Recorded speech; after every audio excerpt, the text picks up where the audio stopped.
This program features live coverage of an African safari and may include animal kills and carcasses. Viewer discretion is advised. It's 6 a.m. here. Wildebeest are coming across this river. This is why we came to this area, to tell the story of the migration. Buffalo bull charging straight at the hyenas. Now the whole herd's coming. Look at the crocodile coming after them. If you ever had any doubt as to who the real royalty of the wilderness is, well, now you've had that cleared up for you. Here's a lion. There's a lion right next to us. Oh, my goodness. That one's down. That is unbelievable.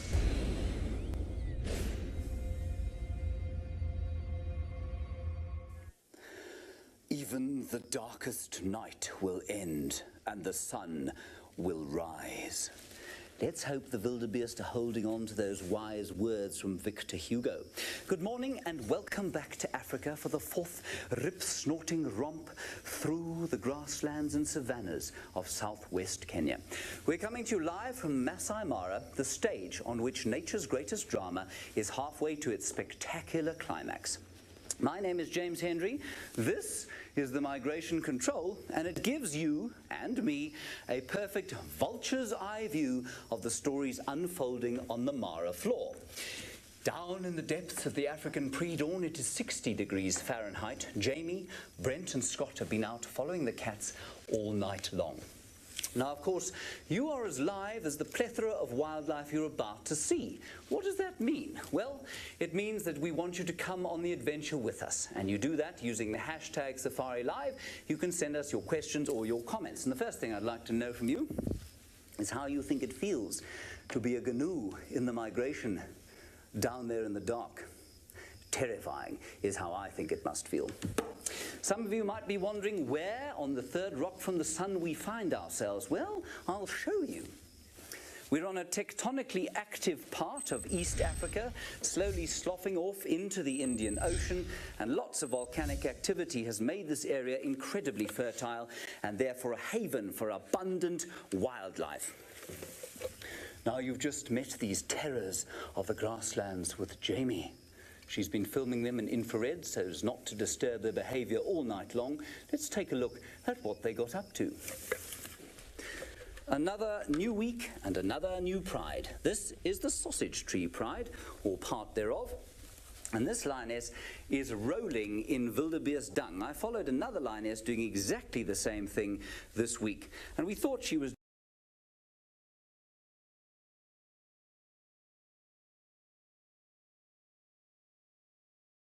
now and find out how they're doing.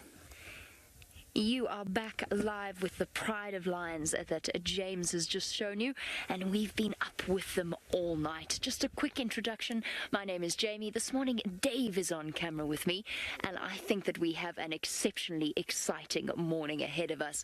As I said, it is first thing in the morning here in Kenya, and it is still pitch black out there if you have a look, but thanks to the use of infrared light, we can follow the hunting cats without affecting their behavior in any way, shape or form. Now, this is a new lion pride for all of you. It is the sausage tree pride, consisting of 2 lionesses and 4 cubs between them. Now, as you saw with James, they have enjoyed their first breakfast, but much like hobbits, lions during the migration enjoy second breakfasts and sometimes even thirds. Off in the distance, I can hear the gnawing of the poor wildebeest, and James, of course, has asked you about what you think it must be like. I agree, it must be absolutely terrifying. Now, at this time of year, of course, the lion's diet is almost purely wildebeest-based. But Jim, lovely question. Good morning to you.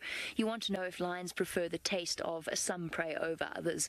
Not particularly. It just depends upon what is available. If they can kill something large, then that, of course, means that they can feed for longer. But it all depends on their numbers. This is the cubs' first migration, the first time that they are hearing the gnawing of the wildebeest here in the northern part of the triangle, and what an experience it must be for them as well. So if you have any questions about the way that the migration affects the predators out here, or any other questions, you can send them through on hashtag #SafariLive on Twitter. full belly on that little cub. The lionesses haven't had as much to eat. I wonder what they are planning on doing next. Scott, Brent and myself are all spread out across Masai Mara. Let's go to James so that he can explain that in slightly clearer terms. They are indeed spread out all over the Masai Mara, some 370,000 acres we're talking about here. That's a pretty big piece of ground. Jamie's over here in the far west. She's just on the slopes of the Olololo escarpment, across the Mara River, in the lee of what looks to be the Runkai is Scott Dyson, the famous cheetah man of Africa, of course. And then over here we have Brent Leo Smith. He is in slightly dodgy signal area at the moment, and well, we have his car over that way because, well, Brent is quite hard on his vehicles, so you can easily tell from this map which one is Brent and which one is not. Now, just before we hand you over to Scott, I must tell you, he's not called the cheetah man of Africa for nothing. He's had a spectacular week with at least 4 plus 3, a lot of cheetah. Have a look. We met 2 cheetah sisters earlier this week, and yesterday, after some rancid gazelle leg, they went on the hunt. The wildebeest herds of the migration are a bit too much of a challenge for the slight cats, and even these impala look to be a little bit too much for them. But then, as the golden sunset faded, the sisters went hunting.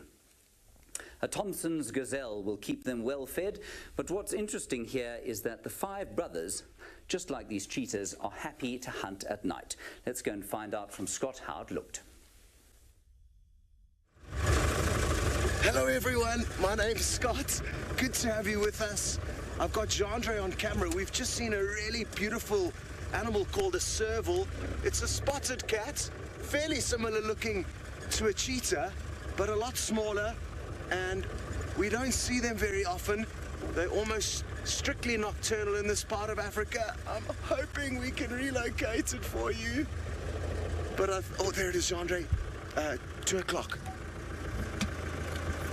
We might get a glimpse of it. It was heading from right to left. Oof, let's try and get a little bit closer. 1 second. There we go. It's popping out. Where I'm shining. Oh, there it is.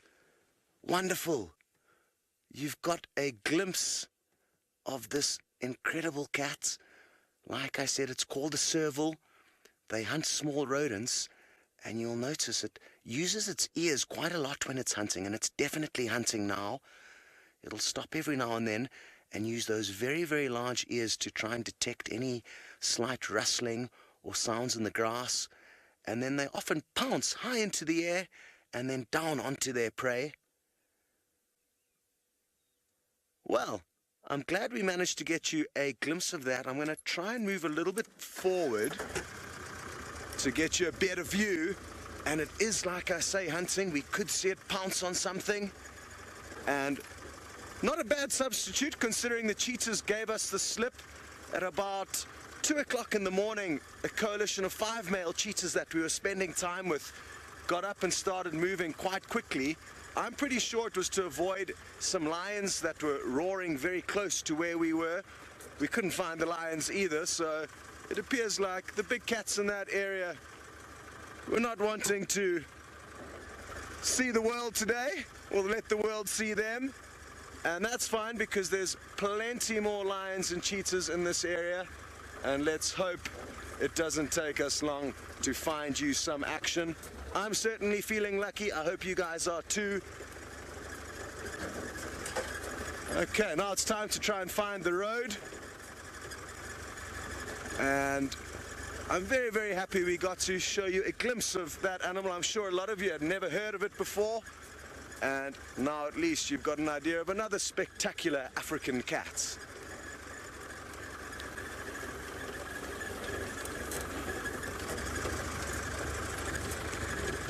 Well, I think it's gone, so we're going to get back onto this road and start heading into an area where a cheetah called Malaika and her 2 young boys were spending some time yesterday. I'm hoping we're going to be able to track them down, but in the meantime, we're going to be sending you back to Jamie.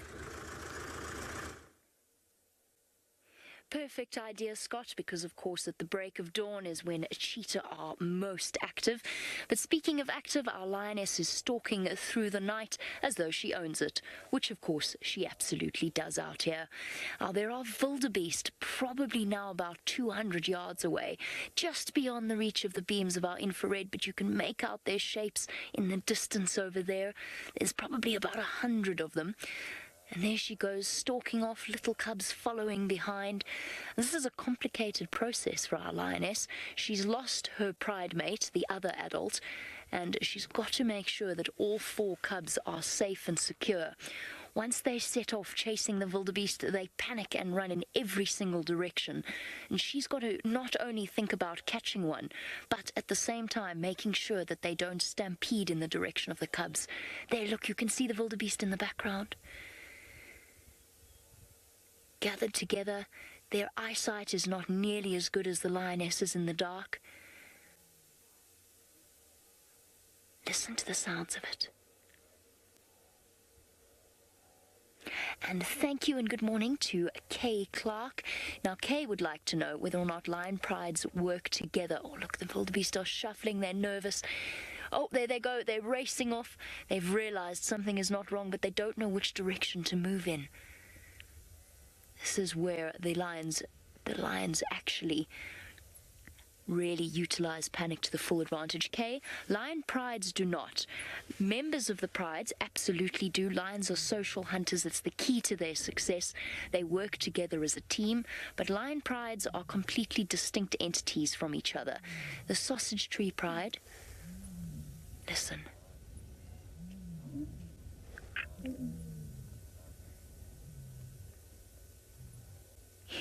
Imagine what it must be like being a wildebeest, hearing that sound that echoes up against the mountains, so you can't even pinpoint where it's coming from.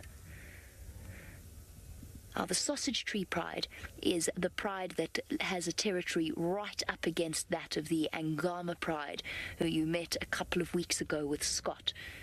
So this is a rival pride to them.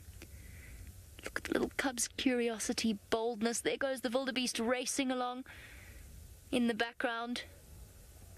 Let's just see if that triggers a chase in her.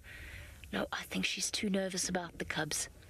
The herds, of course, have changed position repeatedly over the past few weeks, and I think it's time that James explains a little bit more about their movements this week. Wasn't that a wonderful sound to hear just in the pre-dawn? Remember, it will be light very soon indeed, and those are probably the last calls we're going to hear after this very long night. Now, as Jamie says, we're going to have a quick discussion about the herd movements. This is the Mara Serengeti ecosystem, and in the very first week I showed you how they moved from the short grass plains of Tanzania up into the northern parts of the Serengeti. And then, over the last 4 weeks or so, they've pretty much covered half of the Masai Mara here. But we discovered earlier this week that hundreds of thousands are still in the Lamai wedge here of the Serengeti, and they're heading north up the escarpment where Jamie is now. Let's have a closer look at this map here. We have them, of course, moving up like this.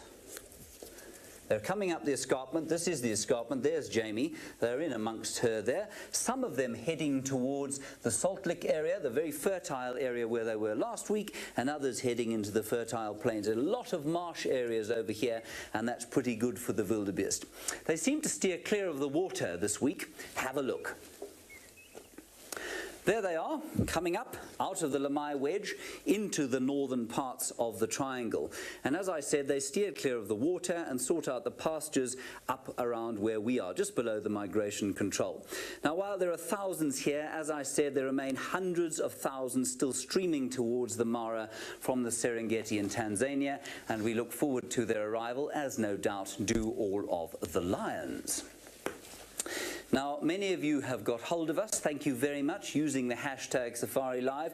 Charles, you said you agreed with me it must be terrifying to be a wildebeest down there in the dark. I think it must be indeed. Liz, you said they must feel foolish. I certainly think they look a bit foolish. I'm not sure if they feel that way. And Katie, you said they must feel claustrophobic. That's exactly what the darkness does make you feel like out here, especially when lions are roaring like they were with the sausage tree pride. Let's head back to Jamie and see if they do it once more before the light comes. I've lost comms. Look at what is happening here. The wildebeest are panicking off in every direction. The lioness has peeled off to the side and the wildebeest just don't know where to look. They've massed on the right and they're massing on the left as well, glancing off in the direction of the lions. Now it's just got light enough for us to be able to see the dim outline of the cat, which means the wildebeest can as well.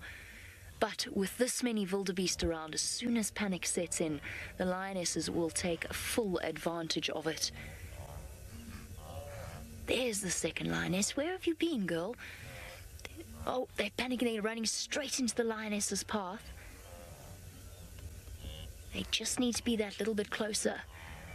They don't want to expend energy unnecessarily.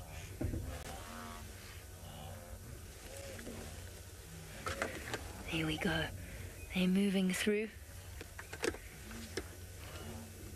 Cubs settling down, well behaved. Well done, little ones.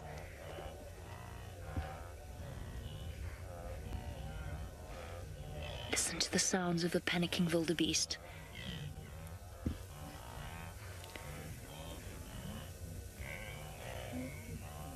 There you go, comforting the cub. Calling.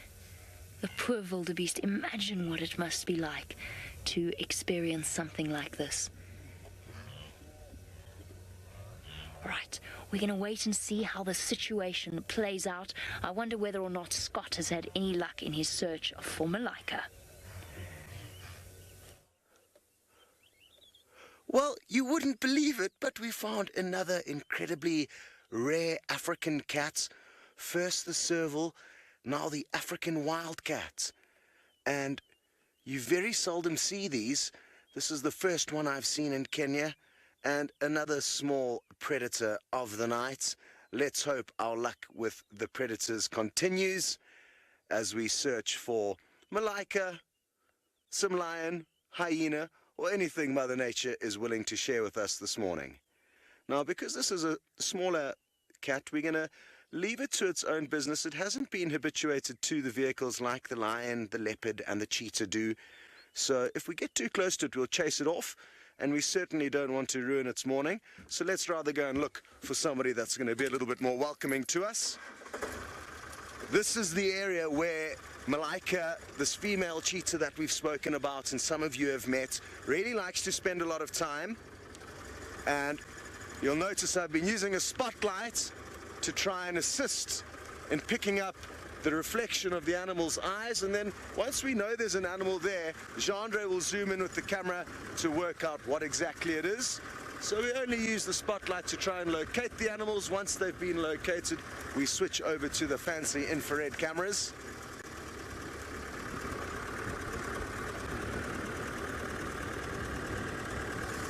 Hello to Mike. You'd like to know what has been the biggest surprise of the migration for me, and it's just the sheer numbers that boggles my mind. You really cannot comprehend how many animals are here, the sound that they make, and the opportunities that they provide the predators, all combined create for quite a spectacle. And I'm sure you guys agree, from all the clips we've been showing you and the action that you've experienced live with us, this certainly is one of Mother Nature's most incredible places to be on safari. There's just so much action happening, and let's hope our luck continues this morning, which I think it certainly is going to.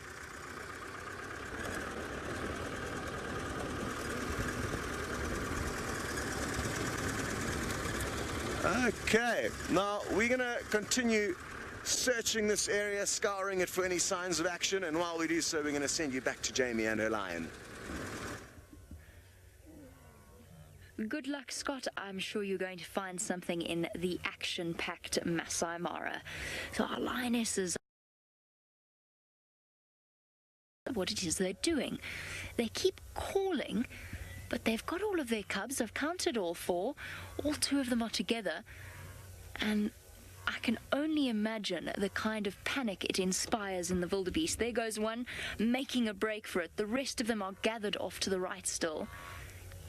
Galloping, galloping. Oh, what a fantastic news. We have a 5-year-old viewer watching. Liam, you want to know how far the lionesses will go away from their babies when they go off hunting. Liam, they can go for many kilometers, especially during times when there's not much food available.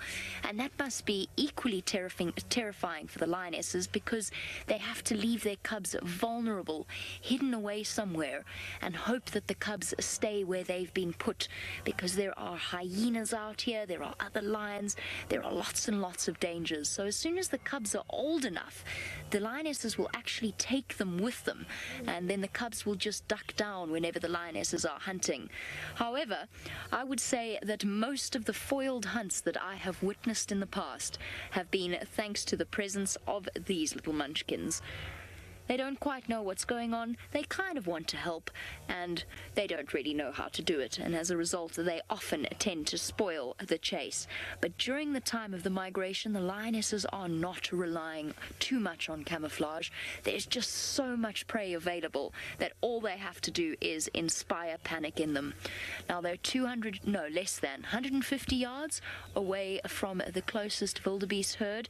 They have been seen, but any moment they could set off at a wild sprint towards them. And what that means for all of you is that you absolutely should not go anywhere. We're going to be taking a short break, but when we return we will see how the saga of the sausage pride and the wildebeest plays out. Don't go anywhere.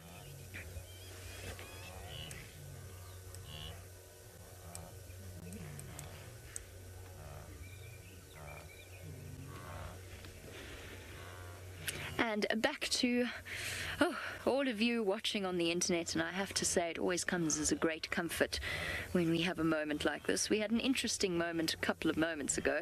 There's a lot of repetition of the word moment, but we had an interesting moment a few minutes ago when we weren't quite sure if we had comms or not. But disaster averted, wildebeest off to our right, lionesses in front of us.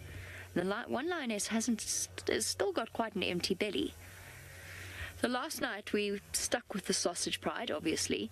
Now I have to tell you the fascinating tale of yesterday. Yesterday I drove past a gardenia. My focus was to try and find the sausage pride, and I couldn't find them. But I drove past a gardenia and I said to Dave, "Dave, why isn't there a lion under that tree?" And the end result was that was where the dead wildebeest was stashed, and there was a lion under that tree a couple of hours later. It's amazing how things like that work. Okay, which way are we going now? Are you peeling off around this other herd?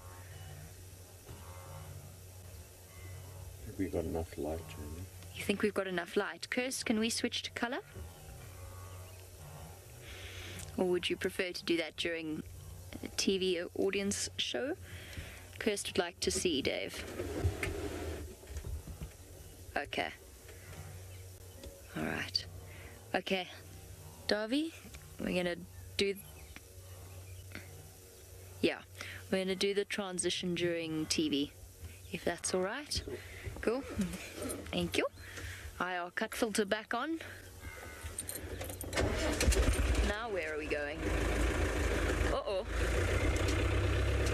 Galloping lionesses. Just playing. But you can't be going back to that wildebeest, there's nothing left. Oh, here we go. Hold on. Whee!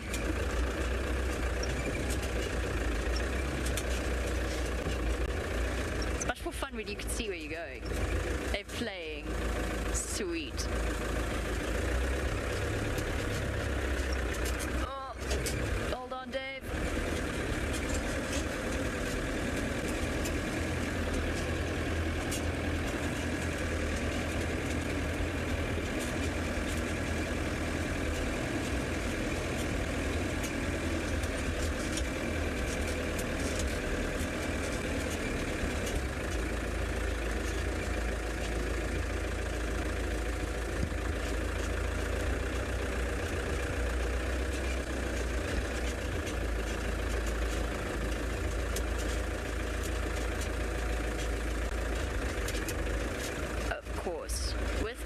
Rebecca. Rebecca's just instructing me as to the transition we're about to do. So what I'm going to do, Dave, is I'm going to give Rebecca a 10-second warning ahead of time. And for all of our internet audiences, we solved our communication problem by taking Dave's away.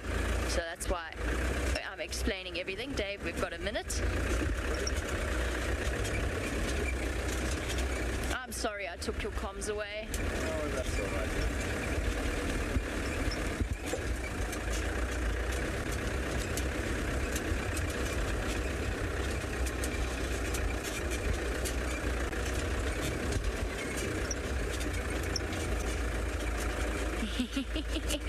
'That cub's just a belly with legs sticking out of it.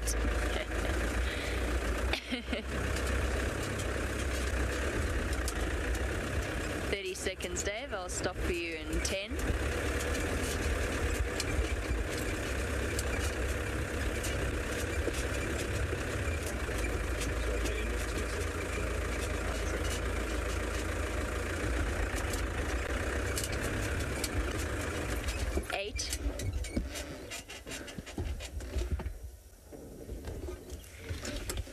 Welcome back with our Lion Pride, the Sausage Tree Pride, here live from the Masai Mara in Kenya.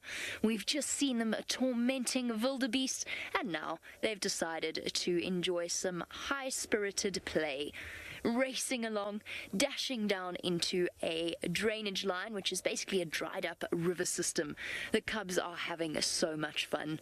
As you can see, it is starting to get light. The sun is slowly but surely getting ready to peek up over the horizon.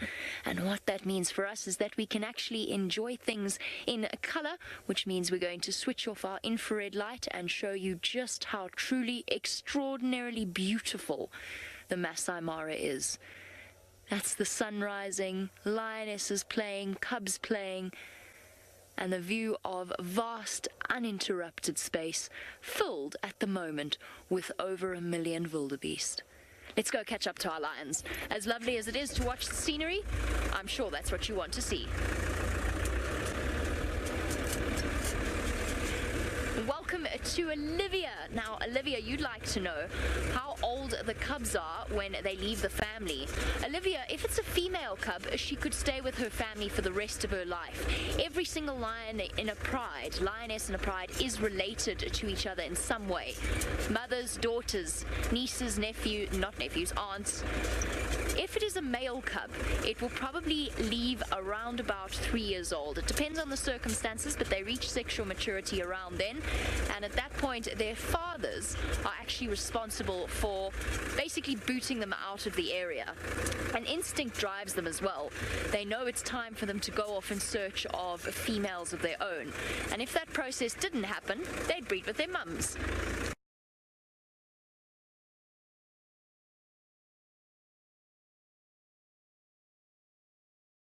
It would be nice to know who's having a conversation with who.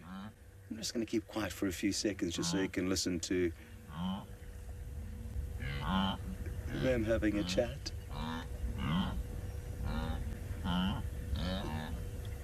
Look at all of them. There are so many. And I would like to say that that conversation must be one of organized chaos. Who knows who's talking to who and when, but they seem to work things out, and they all seem to be quite peaceful this morning. But it's important not to forget that even though prey may look relaxed, there could be predators lying await in the grass nearby. Hello to Phyllis. You would like to know if the word wildebeest and gnu are one and the same, and yes, they are. Gnu is just a term used up in East Africa more commonly, whereas in other parts of Africa they are more commonly called wildebeest, but both are synonymous. Good. So, it was just yesterday we actually had a cheetah on this termite mound behind us. It wasn't Malika, but it's a good, it gives you a good idea of how many cheetah are moving through this area. They really like the short grass plains that the wildebeest have mowed for them already, so it creates a nice safe environment for them. It'll be tricky for lions to sneak up on them. It also is useful for us because it makes it a little bit easier for us to find them, not in such long grass. Oh, there goes a jackal at 10 o'clock. We're getting lucky with the smaller predators. This is a black-backed jackal. a fox-like creature that can bring down its own prey, but it does do a lot of scavenging, so often provides good entertainment, snipping at lions' heels, as well as cheetah, trying to distract them while they get little tidbits from their meal. So some other vehicles already out on safari, which is good for us, because if they help us find some animals, we will obviously be very grateful. So the more people searching this area, the better, and the Bush Telegraph will inform us if they, of course, have any luck. And, of course, we would do the same. So teamwork is a big thing between all the guides in all the wilderness areas I've worked in. So it's good to see the other vehicles out and about. It's not just us. We had the whole Mara to ourselves last night, but now it's good to see some other vehicles. Okay. All right, well, we're going to send you back up to the migration control to Mr. Henry, who is going to let you know a little bit about what the zebra have been getting up to over the last couple of weeks. Was that not the most wonderful scene of the wildebeest there in the dawn light? Just stunning stuff. And I think that they are saying not very complicated things to each other. I've no doubt many of you are wondering, what are they saying to each other? I think they're saying, hey, hey, hey, hey, hey, hey, hey. I don't think it's any more complicated than that. Now, why am I looking at you through a crocodile skull? Well, because the crocodiles, of course, use the reserve or use the river as their preserve. But the world's most powerful jaws don't always have it their own way. Have a look what happened at the water this week. Most of the action happened at Main North Crossing, and in fact that's been the busiest crossing we've had all year. Now the instinct to survive is extremely strong here, often no matter the cost. The cost here was dreadful, but not insurmountable, and this nasty wound, although excruciating, will probably heal with a decent feeding of migration grass. This instance, the crocodile behaved in what might be described as a gormless fashion, wading ineffectually into the line of zebra and then lying there, perhaps waiting for something to climb into his mouth. Wonderful watching the foal step over him, do a face plant, and then walk up into the plains to have a bit of a graze. Wasn't that classic stuff?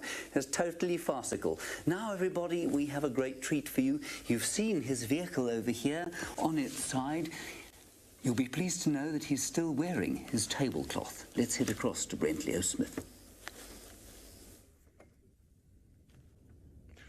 Good morning and welcome to the Masai Mara. Unfortunately, I'm devoid of big cats at the moment after spending the whole night with them. My name is Brent Smith. I have the incredible VM on camera. Now, can you believe that last night this area was littered in wildebeest and zebra, and they could possibly be heading towards the crossings? Actually, I'm quite certain they are. Who knows, they might even cross this morning. They got chased by lions last night, so that probably sped up their process. Now, you can just see about a month and a half ago, this grass was up to here, and it has completely been obliterated. Now, this doesn't mean the migration won't come back here. The migration is a fluid thing. So if we get a lot of local rain in this area, that could bring back those hundreds of thousands of wildebeest, especially with all the fertilizer they've deposited while they've walked through the area. Now, this is one of the most spectacular areas in the world, and you can see the sort of escarpment or the mountains up ahead of us, and from there you've got that sort of acacia woodland, and then you drop into these massive open plains of the Masai Mara. Now, I'm going to try see if I can find two male lions I had a little bit earlier last night, or probably lost them at about 4:30 a.m. They were heading in this direction, so fingers crossed. Who knows, maybe they'll find some wildebeest of their own. But in the meantime, Jamie's got lions that are surrounded by wildebeest. Hopefully the short grass aids Brent in his search. In the meantime, the long grass over here is serving to act as the perfect playground for our lion cubs. Although they are surrounded by wildebeest, and at any point the lionesses could choose to use the grass as cover to sneak up on them, at the moment they're treating themselves to a little bit of relaxation and, in the case of the cubs, some playtime, disappearing in and out of the red oat grass. The wildebeest have only just in the last few days arrived in great numbers in this area, and what that means is that the grass is not yet short. Oh, look at this. It's one of my favorite things in the world to watch lionesses play with their cubs. There's just so much affection. Well, from the lioness's side at least. Sometimes the cubs get a little bit hyped up and use far more teeth and claw. Oh, racing along. They're happy, their bellies are full. And this is what the migration means for the lion prides of this area. Easy pickings and contented cubs. A perfect start to life. And we've got two different age groups here, around about, I would guess, between the youngest maybe around about 3 months, the older ones close actually to 6 months now that I'm seeing them in the light. And as I said, this is their very first migration. But the wonderful thing that lionesses do, and we've spoken about this before, is synchronize their estrus cycles or their heat cycles. And in that way, they can all focus on raising the cubs together.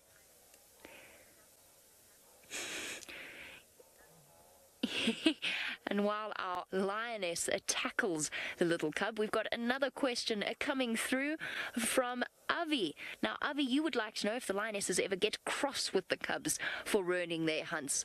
I have seen it happen many times, and yes, I think the lionesses do get cross. They never punish them. They don't bat the cubs or anything like that, but they do get frustrated, and you can see it in their thrashing tails and their look of dejection. Remember, a lioness or any predator actually expends a huge amount of energy during the process of a hunt, and although they are not successful every single time, putting in their best effort is absolutely essential. They only have so much energy and stamina to spare. Lions in particular, look at the strength in that lioness's shoulders. She is built for power, not for stamina. She cannot keep up a high-speed run for too long. And that is why they are so good at both utilizing their camouflage in the long grass and, of course, making the most of teamwork. What have you seen, girl? A little bit earlier on, there were some hyenas that came wandering through here, attracted by the carcass. And of course, this river system acts as a perfect cover for them. Well, we wait and see if they decide to turn up once again. Speaking of rivers, there is, of course, a massive river system off away from us. Let's hear more about it from James. Indeed, a massive river system just down there. Look at my view. I promised you a vulture's eye view of the Mara floor, and there it is as the sun comes up. It's a bit brighter outside. We've got a bit of a filter on the window here so that you won't get blinded. Let's head down to what we call Main South Crossing. There we have a crocodile, everybody, and that crocodile is waiting for the crossings that will hopefully happen later today. We had 5 crossings yesterday, and not one of them involved one of these dangerous reptiles of the deep. In fact, all of the wildebeest and zebra that crossed yesterday did so totally unhampered.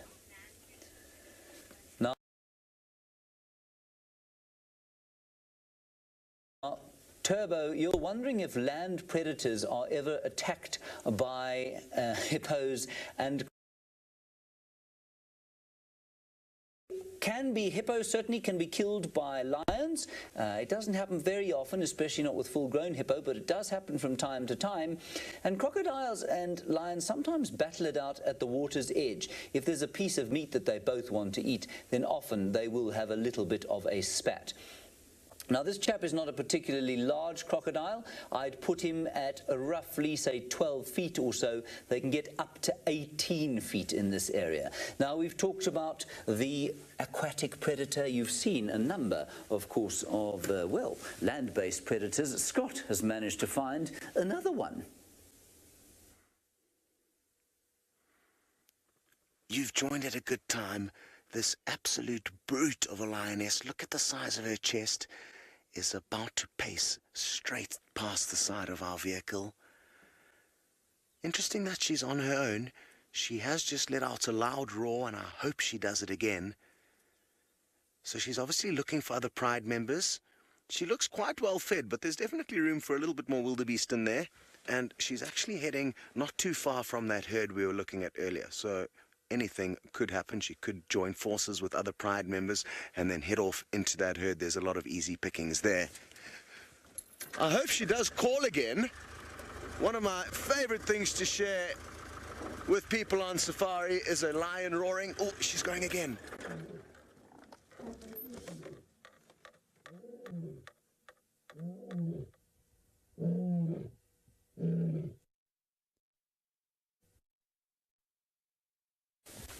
Right, everybody, sorry about that. This is a very complicated area. 370,000 acres or so in high definition. It brings with it certain technical difficulties. We'll be back with Scott as soon as we possibly can. I wonder if we might go down to Cul-de-sac Crossing. Can we do that? There's a beautiful crocodile lying on the sand over there. And we will go down there, hopefully. Now, there we are.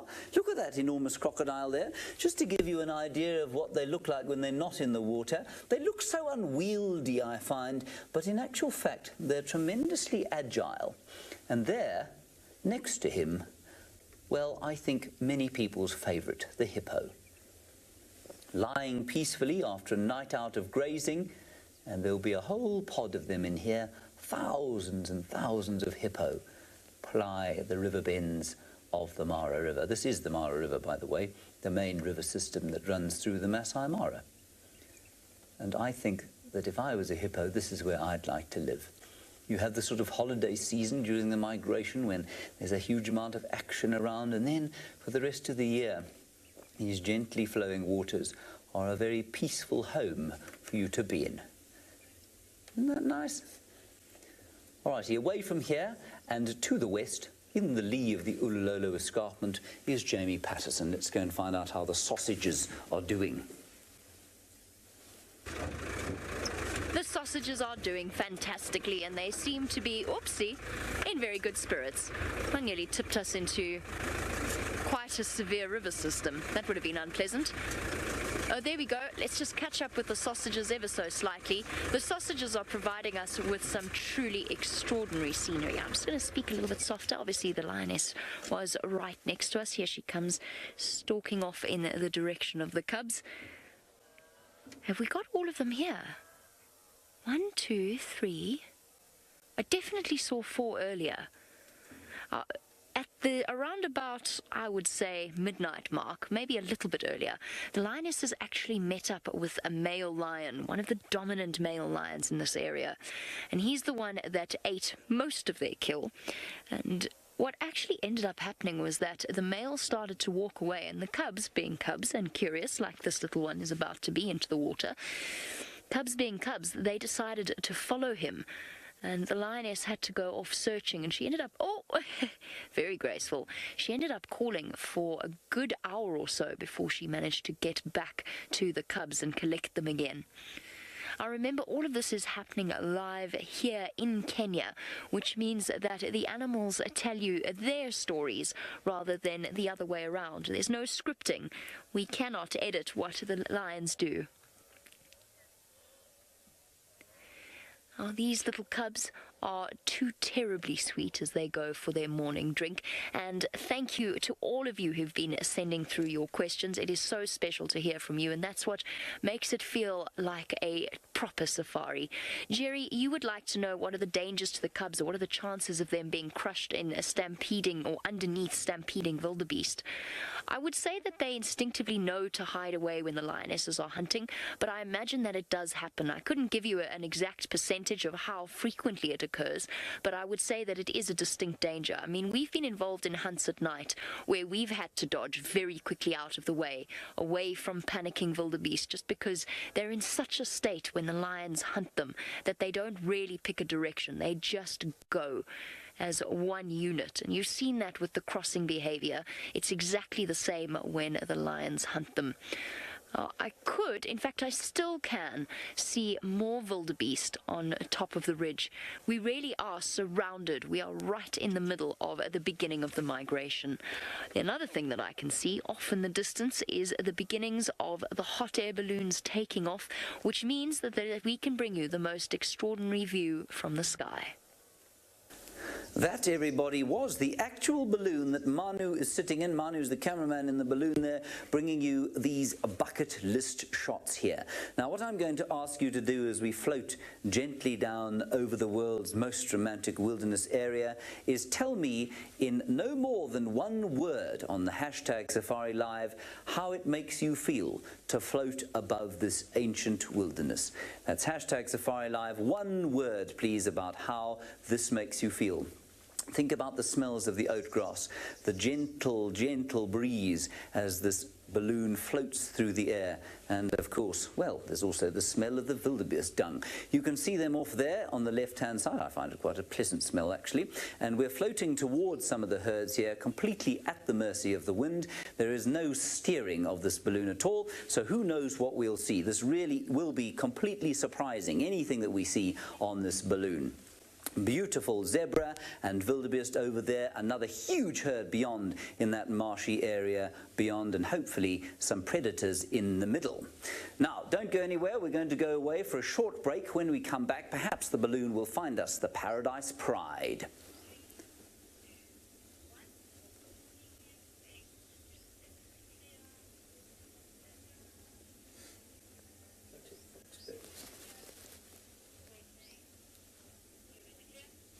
Okay, whatever.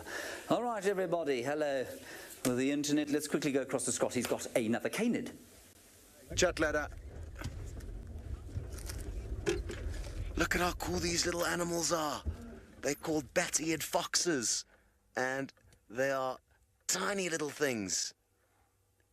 Oh, we haven't seen many of them. They, again, are mainly nocturnal. We've been really lucky with the smaller critters, so I'm glad you got that glimpse. I just want to show you in terms of size. I mean, they are tiny. They're like this big. Cute. Okay. So, in the next 4.5 minutes, we will be fighting a cheetah. Just to let you all know, I would not like to surprise any of you too much. So that is the plan. We saw a total of 12 cheetah yesterday. We literally didn't know which cheetah to spend time with. Ideally that would have been the case today, but it is not. Or at least not yet. So, there was 2 different females, Malika and her 2 boys. So that's 5, plus the coalition of 5, that's 10, plus the 2 sisters, that's 12. All of them seem to be doing well, except for 2 of the lone females. They were not full-bellied. The rest of them had done quite well. So it'll be nice to bump into one of them to see if they've had any success this morning, or ideally spectate in them succeeding or failing in their plight to get the next meal.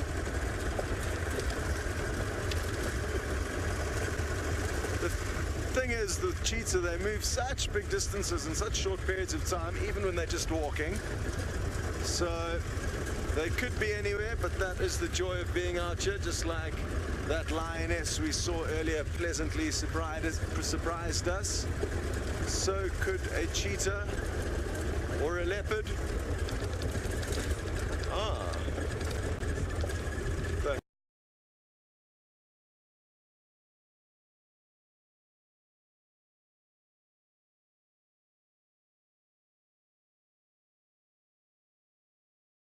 So they could be anywhere, but that is the joy of being out here, just like that lioness we saw earlier pleasantly surprised us.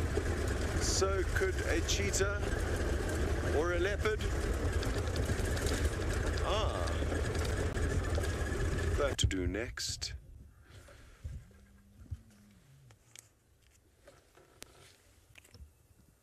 So you saw 4 vehicles all jammed close together in there, Genre. Yeah. Mm-hmm.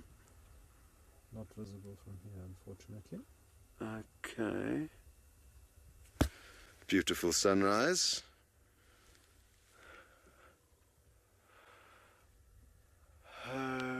Okay, let me go back a bit and see.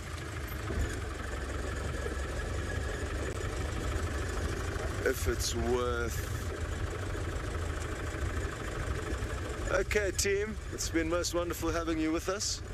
We are going to be sending you back to Jamie, and I hope you have a good time with her.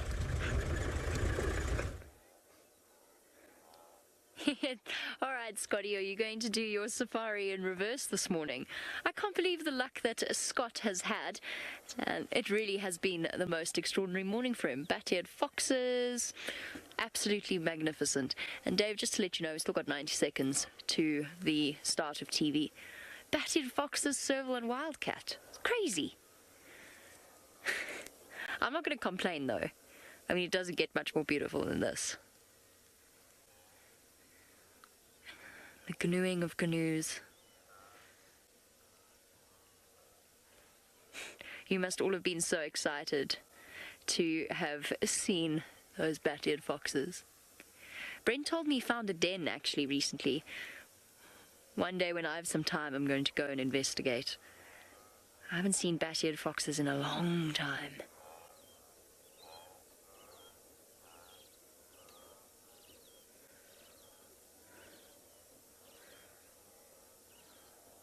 "40 seconds, Dave."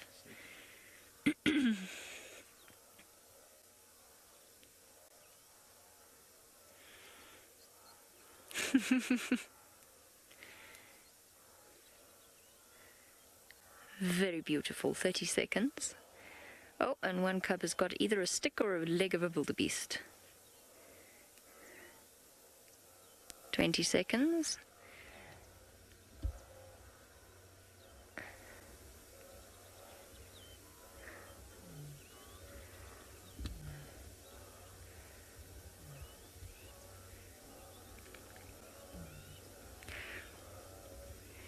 Welcome back live to the Masai Mara, where dawn has well and truly broken, and we are being treated to probably one of the best views in the world. Dawn breaking over the Masai Mara during the middle of the Great Migration. It absolutely doesn't get better than this.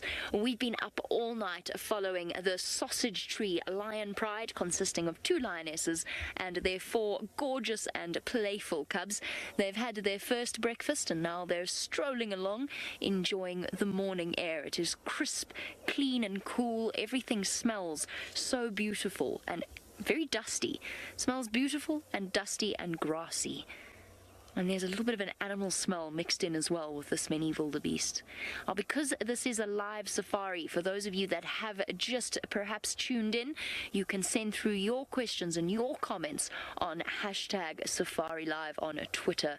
Remember, this is all about you and showing you the extraordinary wonders of the natural world, telling the story of the Great Migration as it changes the lives of the various predators and, of course, in fact, changes the entire ecosystem. Where are you off to, lions? Where are you leading us to next? I think we should go and follow them. There is nothing that I enjoy more than following a predator through the grasses and wondering where on earth the morning is going to take us. Let's go and catch up with them quickly. While we do some bumping over the grass, you missed a couple of exciting little creatures during that advertisement break, and James is going to show you them.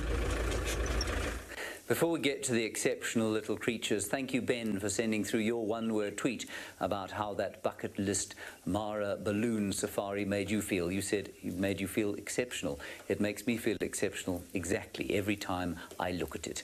Now, unfortunately, while you're away, well, fortunately for Scott, not so much for you, he's found, of course, serval today. He's found an African wildcat. He's found 2 jackals. He also found a bat-eared fox. Have a look here. These are very, very rare, largely nocturnal animals, and they have enormous ears so that they can look down at the ground and hear where their termite and ant prey are moving. Isn't it a beautiful little thing? A little pair of them there, and with any luck, we'll see them again. I think that's spectacular. It really is very, very special to see that. It's unlikely they're going to go hunting the wildebeest migration anytime soon, being as they are eaters of ants and termites, but still, Scott is on his way to the migration and hopefully some cheetah.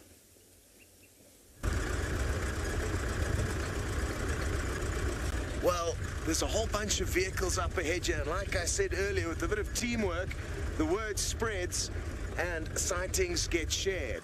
So, let's go and see what it is they found.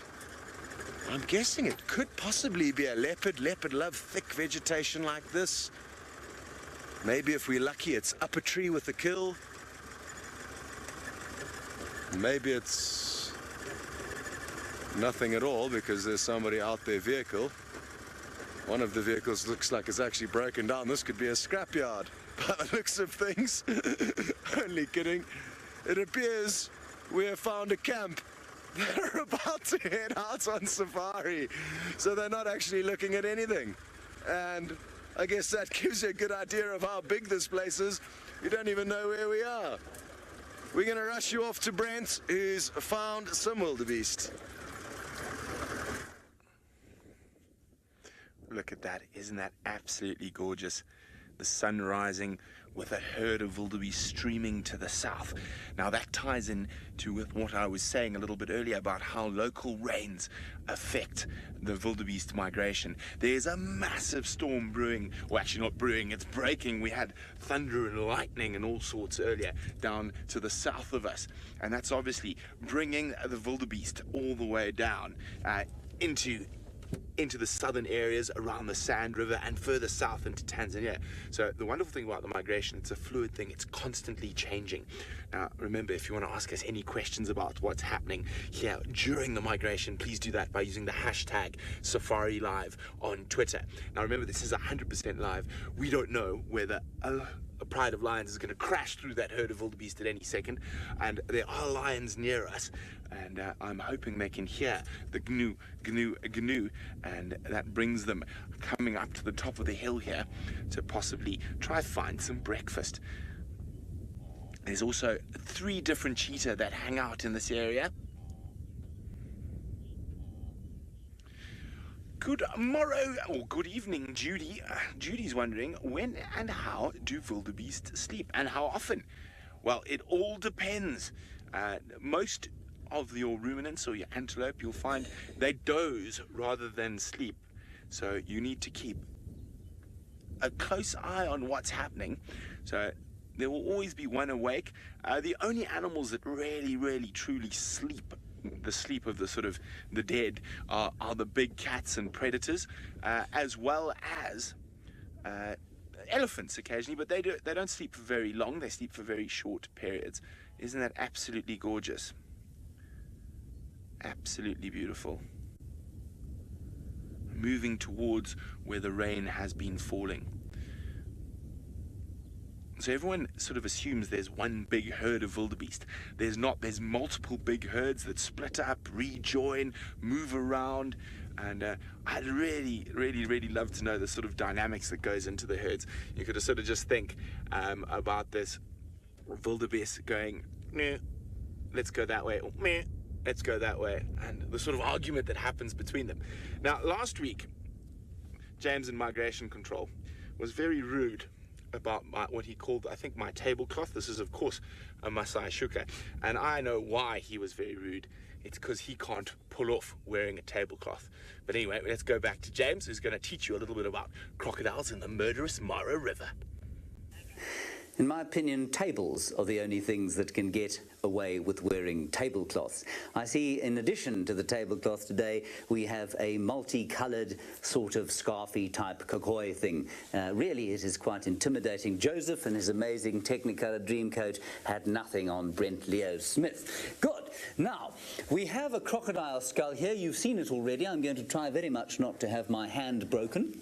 Look at the teeth. They are an amazing feature of the skull, and they're amazing because they are not designed for cutting or for chewing, and I'll tell you why. If you look over here, there's a massive space for an enormous muscle, and that muscle drives the world's most powerful biting force, some 3,700 pounds per square inch. Now, that's a totally meaningless thing to say to you until you realize that your own bite, plus minus, is around 120 pounds per square inch, so this thing will bite at roughly 30 times the force that you're able to.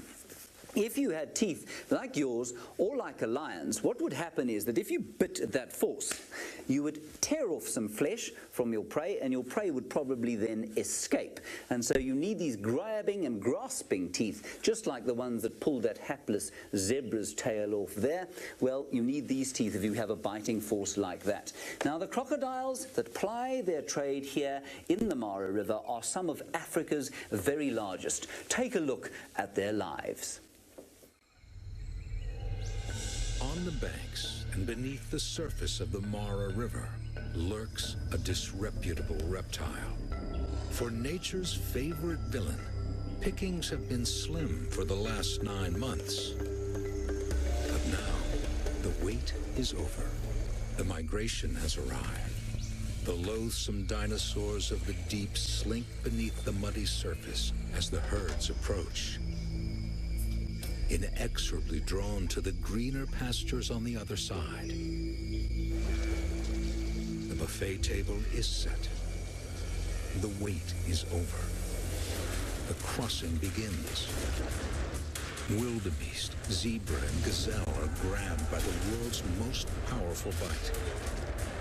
Africa's biggest crocodiles feast like this for weeks, until the next herd is drawn to the water's edge. These villains of the Mara will bask content in the sun.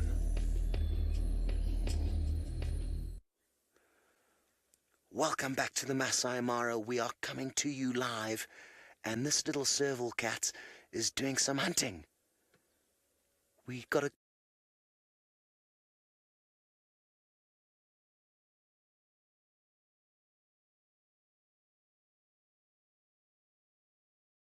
most beautiful, beautiful animals.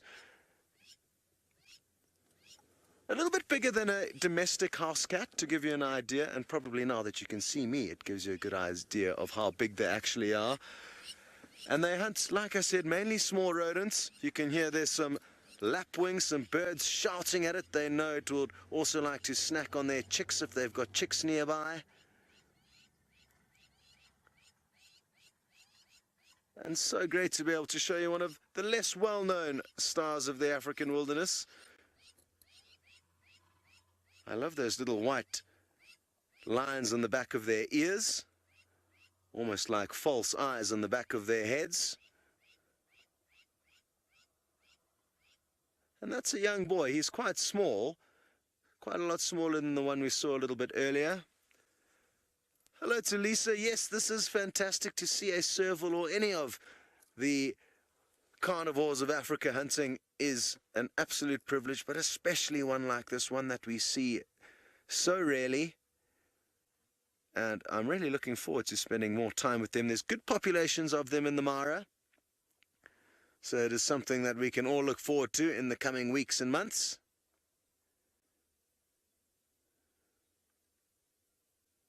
Wonderful. Now, as tempted as I am to stay with this spotted cat, there is an urge within me that is saying, head further north in search of some cheetah, that we're heading in that direction. And while we continue on that mission, we'll be sending you across to Brent's. Well, as I said, being live out in the Mara, you never know what's around the next corner. And literally here we go. We've found a lioness, and it actually looks like quite a big pride. And she found a carcass. There it is there. And it looks like a natural mortality of the migration. A lot of wildebeest just die naturally. They're not well. They get injured. And she picked up the carcass. She now seems to be ignoring it. She is walking down towards a lugga. A lugga is what we call a little stream, and we can see some other lionesses in the lugga to the right a little bit. But Wiem spotted the cubs a little bit to the right. There we go. There's a whole host of little cubs down there.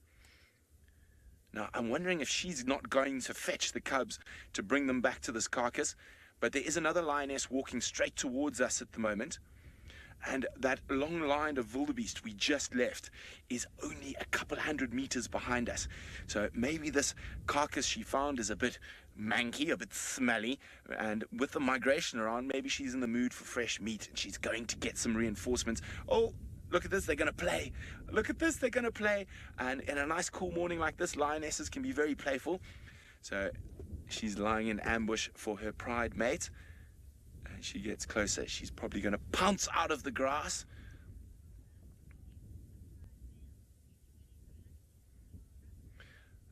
Okay, let's watch carefully. Oh, I think the other one got spotted. There we go.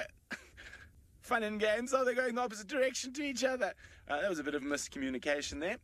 But it looks like this one is jogging towards us where that carcass was. Now, Cara is wondering where the pride... Oh, quickly across to James! Look at this, everybody. Into the river, one of the great spectacles of the migration, a crossing. Wildebeest coming across the river and seemingly, mercifully for them, unharassed by crocodiles, hippo in the background, and these chaps are swimming across, really struggling, which the river has come up during the night, and I think they're struggling with the rapids. But there they're making it out. Come on, chaps. That's it. Well done. All of you making it out there. There will be crocodiles lurking around, but perhaps a little too chilly for them to make a meaningful dent in this little herd. Look at the one watching the camera there. Isn't that cool? This is so special, everyone. I was really hoping we'd be able to show you this. I have never seen it happen this early in the morning, and so it is a real privilege to bring you the first live wildebeest crossing on TV. Isn't that fantastic? Come on, little one. Well done. Off you go and enjoy some breakfast. Oh, wow. Let's go quickly across and see if we don't have a few more coming in. You saw those ones in the background. They're getting very skittish and jumping out. And you see them massing there on the far side of the bank. And they'll come down at some stage during the day, either to have a drink or maybe to cross the river. I'm not sure. Isn't that very special? Isn't that beautiful? Now, Joel, you want to know why, whoops, sorry about that, why it is that the river crossings happen at certain spots. Joel, I think it's because there are limited spots on the river where the conditions are right. Shallow water is good so that they can walk on the bottom as opposed to swim, and then banks that are not steep and don't sort of have precipitous cliffs that the animals have to jump off. Not all of the crossing points are like that, but I think that's what they look for, and I think that's why we've had such an enormous amount of action at this crossing this week. Scott is having a fantastic small morning. Let's go and have a look.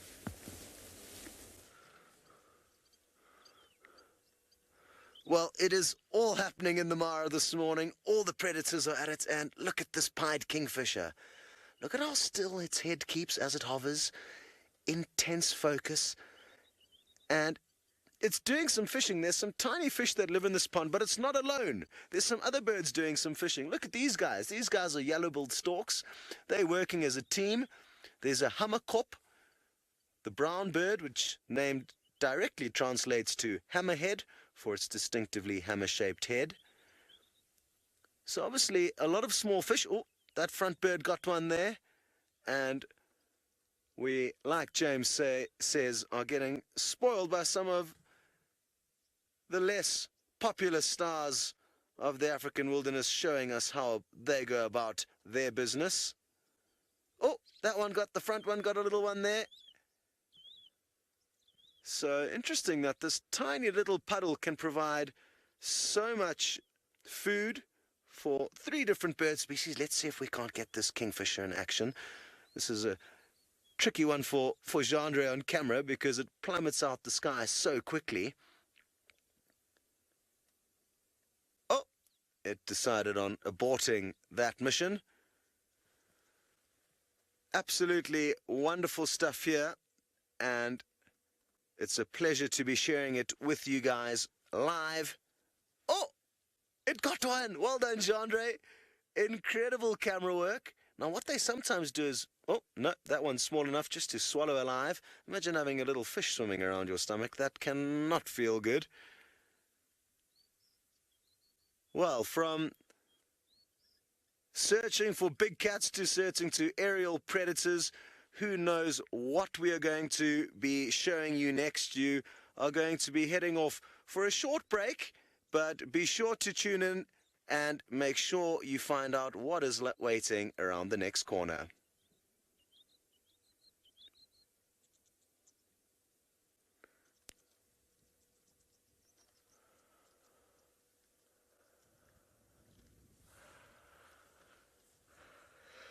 Hello everyone. Whew. Beautiful stuff.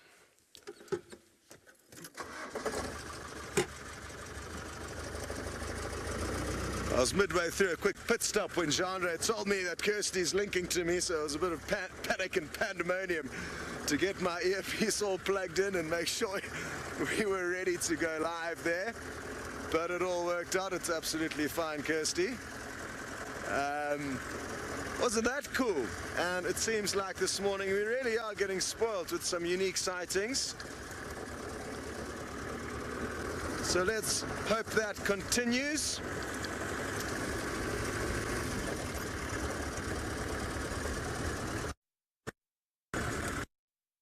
The different roads and areas here. This place is so big. It's going to take us quite a bit of time to get used to. So a lot of the times I'm driving along these roads, it feels like it could well be the first time. And to be in a place this big and remote and expansive is an absolute pleasure, and to be sharing it with you firsthand is even better. So it sounds like Brent has decided to invite you onto his vehicle, so off you go. There we go. It seems like every individual lioness is coming up to this expired baby wildebeest to have a look. We've had 2 so far. There are 5 lionesses in this pride, 14 cubs, and you can see some of the cubs cavorting down there in the lugger. Oh, they're just too gorgeous. I'd say the oldest is just under 6 months. So there are 19 lions in this area at the moment. They are the Ronkai pride. And they are beautiful. Now, Vim and I have spent the last 2 days. And sorry guys, we're going to do a quick delay test to make sure everything's working.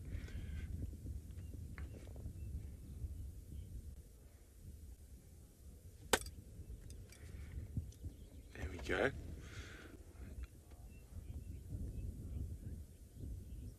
Now, quickly before the lioness gets here, VM, because I know we've got a lot of birders still with us. On top of that termite mound over there, second termite mound.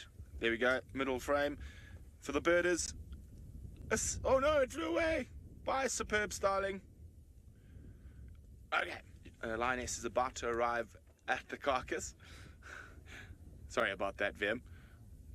And there she's got a little bit of a limp. It's actually got better over the last 2 days.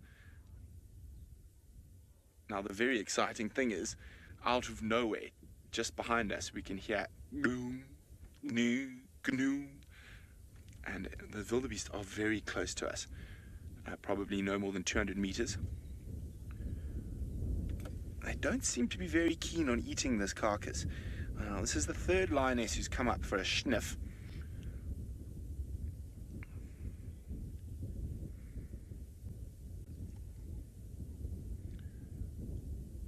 This is just magnificent morning light.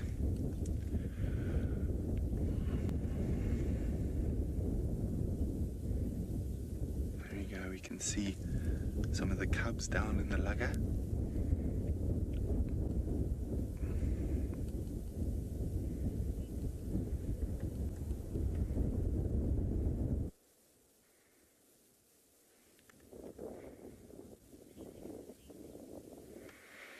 Okay, well, she's picking it up. And we're going to go back to TV, guys.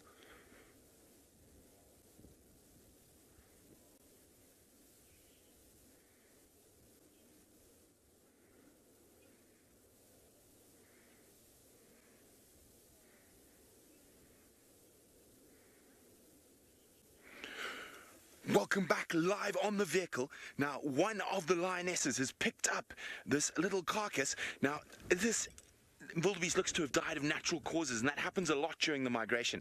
And lions are very happy to scavenge, and it looks like she might be carrying it down towards where all the cubs are in the lugger. So we're just going to sit here. There's another big herd of wildebeest approaching from behind us, and that tiny bit of meat is not going to be enough to feed 19 lions. Yes, 19 lions. This is the Ronkai pride. 5 females, 14 cubs here presently. And a little bit earlier, when at about 2-3 a.m., p.m., there were actually 21 lions here. Now, we had 2 of the pride males as well, and that leads us back to Kara. And what Kara was asking, will they join the hunt? And now, Kara, they do definitely join the hunt on occasion, but they decided to go off marching around, probably heard some other males that might be approaching or encroaching into their territory, and they went off roaring in the distance, and they headed to the northeast of us. But now, if we have a look carefully right down on the edge of that tree line, you'll suddenly see there's some lighter different specks there, and that is some of the 14 cubs. And as I said, they're all very cute, and I'm going to sit here. I think they're going to come right up to us and this other lioness. Now, while we wait patiently for either the wildebeest to come over the ridge towards the lions or the lions to come up towards us, we've got an absolutely spectacular view of one of the most integral parts of this ecosystem, the Mara River. Stunning, stunning scenes there of the lions in the grass, and now more stunning scenes of a crocodile in the Mara River from the balloon. Is that not magnificent? Just like the crocodile we saw earlier, just floating gently and mysteriously and slightly sinisterly with the flow of the river. There are obviously other crocodiles there. And you'll find that away from the main crossings, the crocs are probably slightly smaller than they are in these sort of regions, because of course crocodiles are not above cannibalism. They'll eat each other, especially little ones, and so I'm very glad I'm not a crocodile, not a very large man. Then of course we have huge pods of hippo, and as I was saying, just the perfect place for them to live. Very gently flowing water for the most part, not very rough rapids at all. And during the migration, well, it's party season.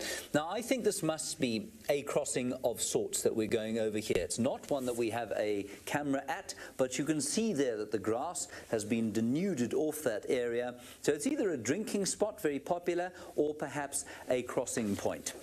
Now, we've spent a lot of time looking at crocodiles today, haven't we?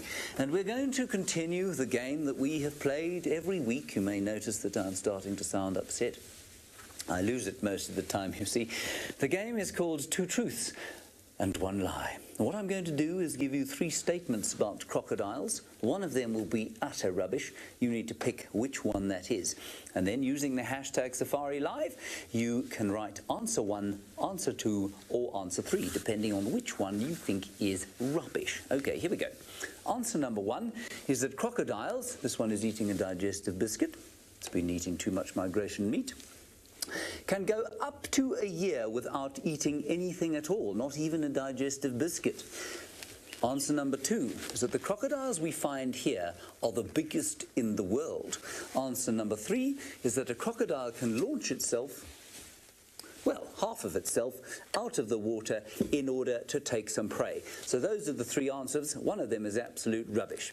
You can write hashtag Safari Live, answer 1, answer 2, or answer 3, depending on which one is nonsense. They can go for a year without eating anything at all. They're the biggest crocodiles in the world here in the Mara, and they can launch themselves up to half their body length out of the water in order to catch their prey. So that's the game, 2 truths and 1 lie, and I hope that you're going to lose today. Let's head across to Brent Leo Smith. He is still with those beautiful lions. They are absolutely gorgeous, and they're starting to be very, very playful. Now, the lionesses are slowly moving up the ridge, up and down the ridge, and I'm hoping they're going to come up all the way.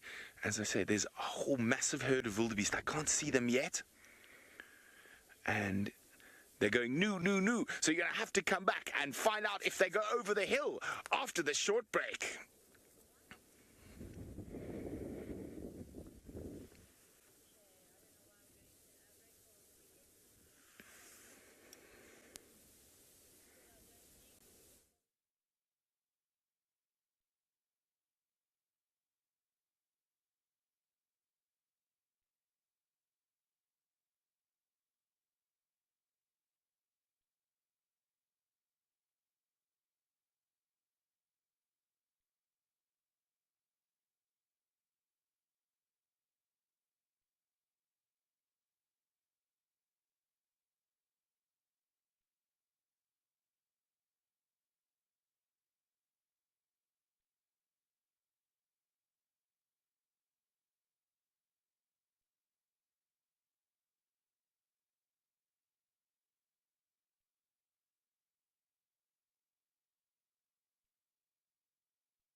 Copy.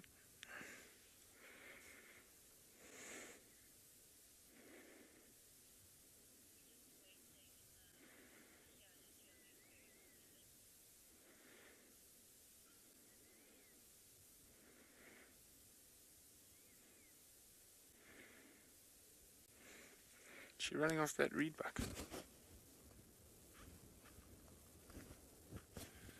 There's 2 reedbuck there where that car is.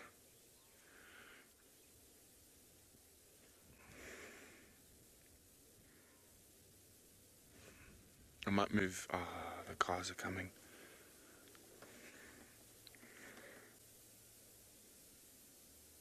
No, reedbuck are way too smart for you, lion. See them gone.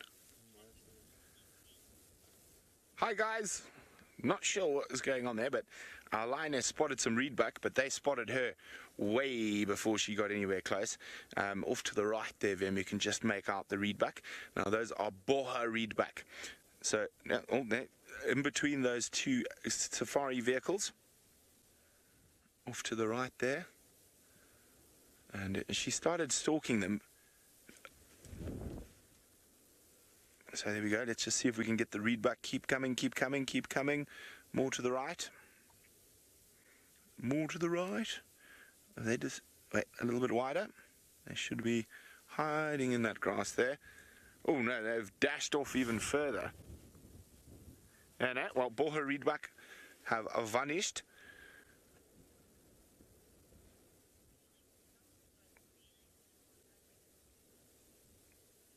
Okay, well, we see what the lions get up to next.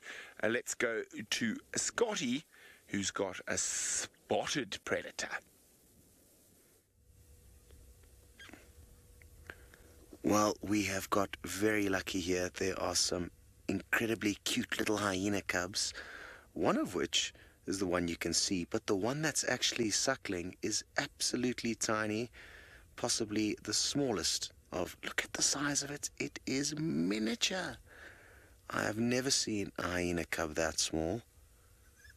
Absolutely awesome. And with all the action that's been going on here, we haven't spent too much time at the den sites, but we certainly will be going forward, and it's going to be fascinating to get to know these super clans. They are very, very large here in the Masai Mara, far bigger than what we used to down in South Africa at Djuma. So there's going to be a lot to learn about these very interesting and complex beasts.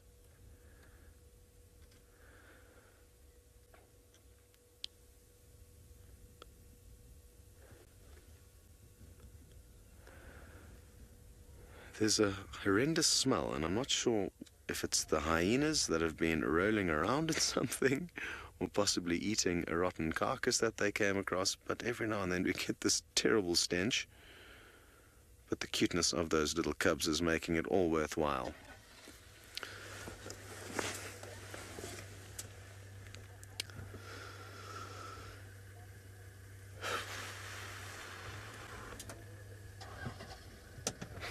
Copy, thanks, Kirst.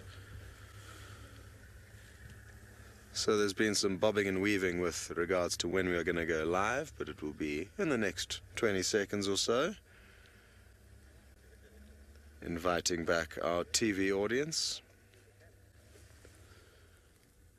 who will hopefully, like you guys, continue following us on the internet.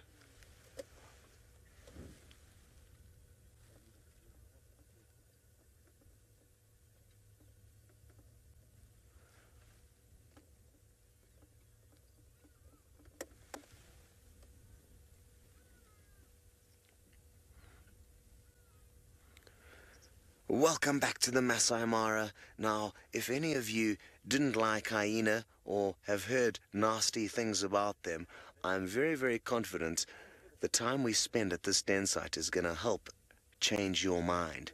There are a few tiny little cubs. They're incredibly cute hyena cubs. They're pitch black little fur balls, one of which is actually suckling its mother at the moment. So hopefully as soon as it stops suckling and pokes its head up, we'll get a much better view. My name's Scott. It's good to have you with us. And like I say, we are coming to you live from the Masai Mara. We've just stumbled upon this hyena den. Looks like the mothers have had a successful night out Their bellies are very full. Now this is the mother. You can see that little cub's suckling there. And it's definitely the smallest little hyena cub I've ever seen. But there's action over on Brent's vehicle, so off you go. We'll be waiting here.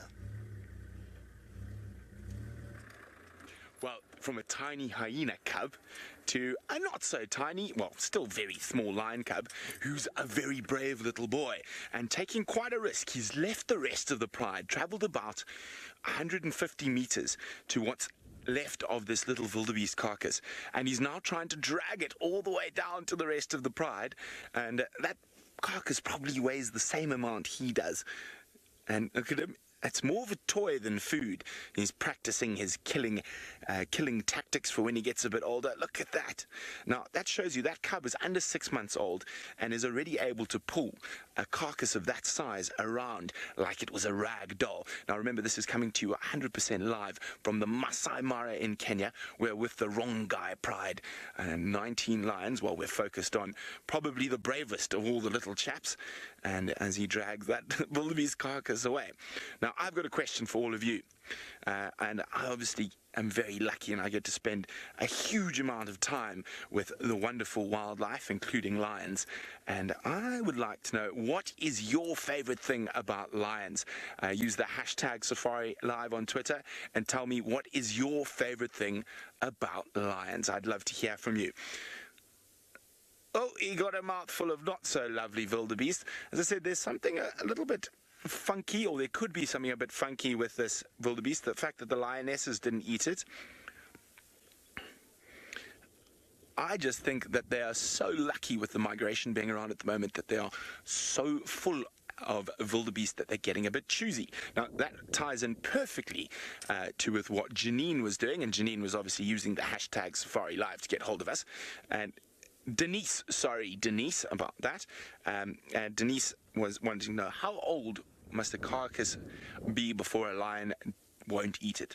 Now, that is all a matter of how hungry the lion is. If a lion is hungry, they will eat the most putrid, rotting, disgusting, smelling, green, grey, slimy flesh that is possible. Now, I've even seen male lions eat an elephant carcass that must be a month and a half old. It was almost soup. You had to lick it up. Now, we're going to leave this little guy who's struggling to carry a carcass to another predator carrying a carcass with Scott. Well, can you believe it? It's a morning full of surprises. These hyena too are bringing back some scraps to the den. I'm not sure what part of what animal this hyena is dragging around, and it probably explains the stench. It could have been a slightly rotten carcass that they've got a hold of, and there's hyenas all over the show. Speaking of which, there's some little cubs about to poke their head out of the den, I think. I've just heard some squealing there. Look at that. They are so cute. And a lot of you will be surprised at their coloration, as was I the first time I saw a little hyena cub. They're pitch black when they're born, and only by about 3 months of age will they start developing their spots. So I'm guessing this one's about a month old. The other one that's still nursing, that we had a glimpse of earlier, I would say is about 2 weeks. It can barely walk, and it's just enjoying suckling on its mother's highly nutritious milk. Hyenas provide their youngsters with some of the most nutritious milk in the world, and there it is. Interestingly, one of the kind of sad things, and there's nature though, with hyenas, is that the cubs often commit siblicide. So this cub may have already outcompeted its siblings to the point that they starve or actually just get killed by wrestling one another. And that means it gets its mother's undivided attention. So it's a harsh method that nature uses, but a useful one that ensures that only one or sometimes two young get raised. And you're doing a great job raising that youngster so far. I always find it fascinating how gentle and caring these animals can be, because we often see them in less cute and cuddly scenarios. Look at how tiny that thing is. Great stuff. Well, I'm glad we got a glimpse of those cubs. We're going to press on and see if we still don't have any luck tracking down a cheetah before the end of the safari. While we do so, back to James in the control. I've lost again, everybody, but my sense of depression is much mitigated by those beautiful hyena cubs. My name is James Hendry. It's wonderful to be with you live, of course, from the Masai Mara. I'm in the migration control room here, and I have lost 2 truths and 1 lie. 21% of you said that it is untrue that crocodiles can go for a year without digestive biscuits or anything else to eat. That is, in fact, true. In fact, there are some schools of thought that say 2 years. Oh, 72% of you said I was talking rubbish when I said that these are the biggest crocodiles in the world. You, of course, were all correct. They are not the biggest. The biggest are the saltwater crocodiles of Australia. I'm only flicking them because I'm so cross. And then 7% of you said that they cannot launch out of the water half their body mass to catch prey. They can, and they look a little bit like breaching sharks. They don't get all the way out, but it is very impressive to watch one of these crocodiles leap out of the water. Now, we've had a spectacular time with the crocodiles. We've had a spectacular time with the hyenas. They are one of the most important predators in this ecosystem. Have a look at what they get up to. The Masai Mara plays host to some of Africa's biggest clans of spotted hyena. They live and thrive here. Bearing witness to their company erodes their reputation as ugly, cackling villains. And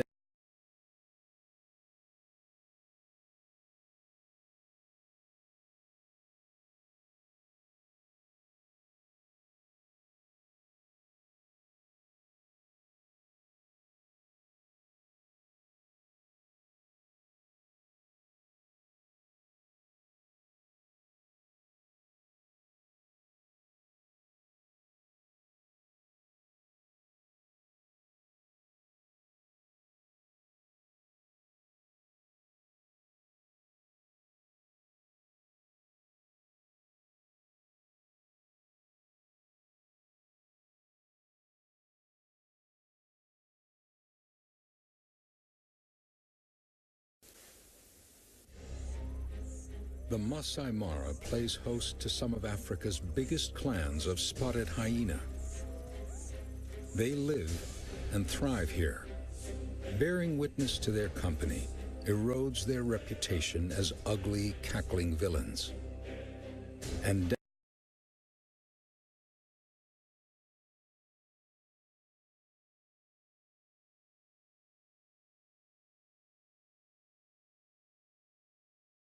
hyena hunt their fair share of migration meals. And from hearing about one of my absolute favorite predators, welcome back to the live vehicle where we are sitting with some other main characters of the Great Migration. In fact, probably I think you could say the principal characters, because of course it is the zebra that lead the way with the wildebeest following along behind. For those of you that have just joined us, my name is Jamie, and this morning I was sitting with a pride of lions known as the Sausage Pride. Unfortunately, the sausages gave me the slip and went into an area where we absolutely could not follow them.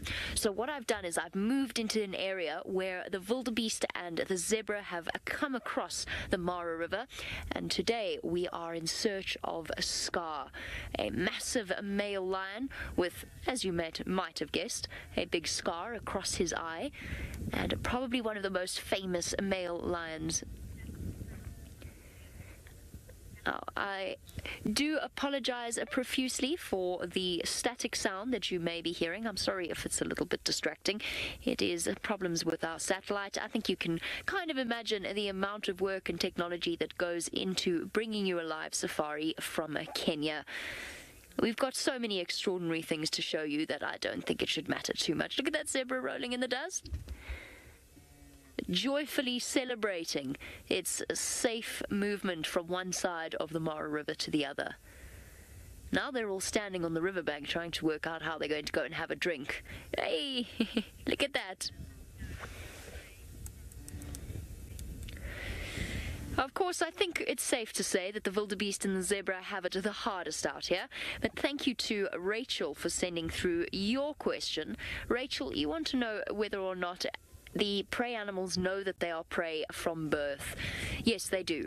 And you'll notice it, and the reason that I say that is because that instinct to run away from a cat or something cat-shaped is there very clearly from the moment that they are born. We have seen a few live births on this Safari Live, various internet shows and on our TV shows, and immediately the little babies get up and they're aware of the predators around them. So yes, I think they know instinctively from birth. Difficult to say exactly what an animal's thinking, but I think it's relatively clear from their behavior. You'd think they'd had enough of the river. But unfortunately, it is starting to get exceptionally dry here in the Masai Mara, which means they have to return, whether they like it or not, to go and have a drink. It is a story of the many herds this morning. Let's jump onto the other side of the Mara River to rejoin Brent. Well, here we've got a fragment of a herd. So at about 4 o'clock this morning, the Rongai Pride attempted to hunt wildebeest in this area and split up. Now, for those of you who just joined, my name is Brent Smith, and we were just with some lions, and I heard wildebeest from where we were sitting with the lions. Now, the lions are just over this little rise here. The wind is coming from behind us, hopefully carrying the smell and the sound of those wildebeest straight towards those 19 lions. Well, 14 of them are cubs, but we do have those 5 adult females there as well. And you never know what's going to happen. Even while we've just come to investigate the sound of these wildebeest, the lions could have been moving up towards here.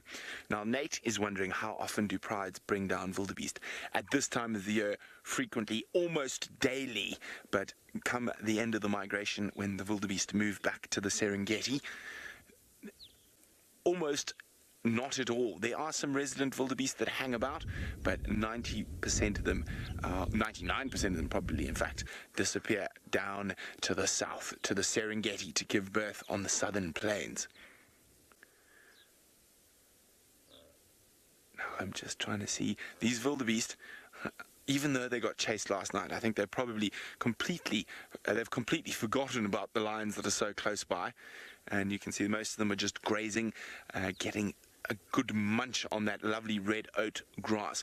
Now, I said there was quite a lot of rain to the south of us last night, and we saw a long line of wildebeest in the sunrise a bit earlier this morning, and we can actually just see them disappearing over the crest, heading towards the Sand River and Tanzania. Look at that. Now, that has been a continuous stream since we saw them in the early morning light as the sun popped over the eastern horizon, and so at least 5,000 or 6,000 are heading down to where there was rain last night. Oh, and of course, there are lots of other things out here, not only wildebeest and lions. Can you see the lilac-breasted roller, Vim? There we go, just come out a little bit. There we go. One of the most beautiful birds in Africa. And, of course, he's hanging around the edge of the wildebeest because as they walk through the long grass, they disturb all sorts of tasty insects. Now, of course, we've got incredible amounts of lion, cheetah, leopard, and in the Masai Mara, and we are learning all about them with you. So let's go across to Migration Control to James, who's going to explain a little bit more about our absolutely fantastic characters.